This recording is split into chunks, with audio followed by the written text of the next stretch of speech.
Jadi Zoom seperti mendapatkan berkah karena pandemi COVID-19 ini.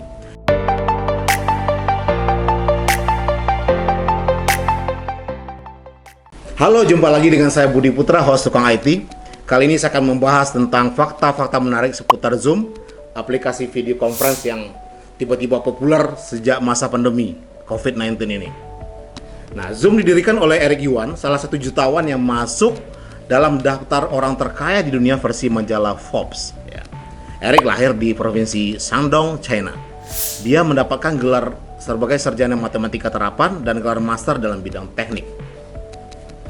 Nah, sebelumnya Yuan menghabiskan 4 tahun bekerja di Jepang setelah lulus kuliah hingga akhirnya pindah ke Silicon Valley untuk bekerja di sebuah startup internet setelah mendengarkan Bill Gates memberikan pidato tentang .com. Jadi Yuan sangat terinspirasi dengan Bill Gates, pendiri Microsoft.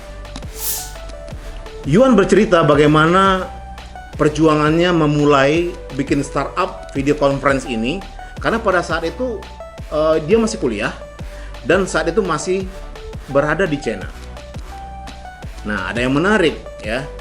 Pada saat kuliah itu sebenarnya ia dan pacarnya yang sekarang sudah menjadi istrinya berkuliah di 2 perguruan tinggi yang berbeda, yang dipisahkan dengan jarak 10 jam perjalanan menggunakan kereta api ya.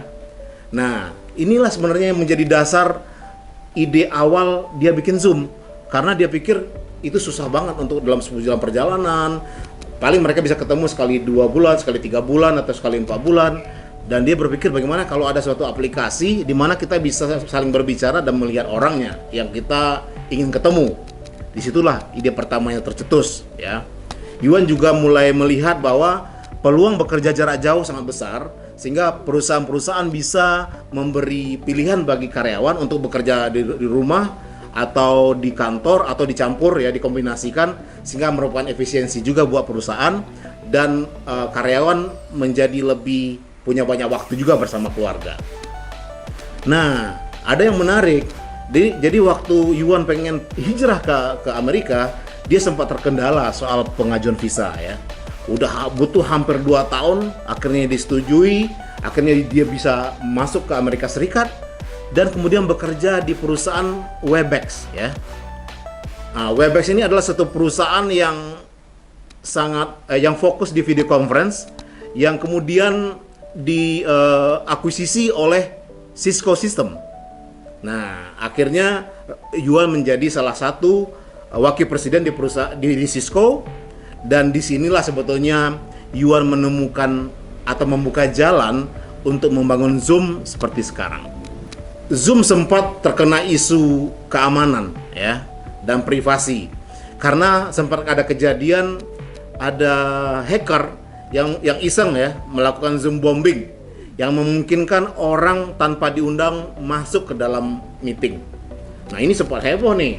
Bahkan pemerintah Amerika Serikat melarang sekolah-sekolah menggunakan Zoom, dan beberapa perusahaan-perusahaan besar juga melakukan larangan yang sama.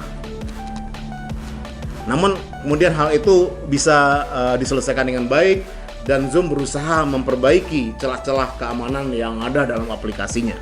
Jumlah pengguna Zoom pada Desember 2019 baru sekitar 10 juta. Namun tiba-tiba terjadi pandemi COVID-19, semua orang bekerja di rumah, semua orang tidak lagi ke kantor, semua orang berkomunikasi lewat digital. Tiba-tiba semua orang pakai Zoom, ya tentu pakai aplikasi yang lainnya juga, dan tiba-tiba pengguna Zoom mencapai 200 juta orang. Jadi Zoom seperti mendapatkan berkah karena pandemi COVID-19 ini. Itu dulu, sampai jumpa di episode berikutnya. Salam.